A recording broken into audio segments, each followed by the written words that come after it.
السلام علیکم ورحمۃ اللہ وبرکاتہ۔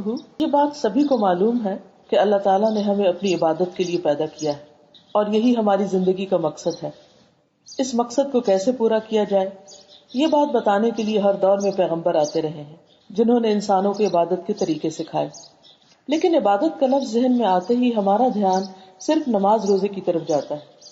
اس میں کوئی شک نہیں کہ یہ دونوں عبادت کی شکلیں ہیں، لیکن در حقیقت عبادت کا یہ تصور نہایت محدود ہے۔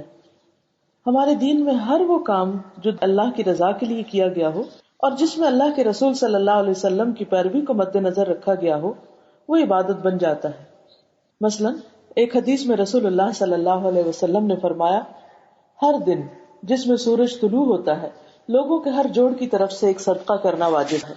فرمایا، تیرا دو آدمیوں کے درمیان انصاف کر دینا بھی صدقہ ہے۔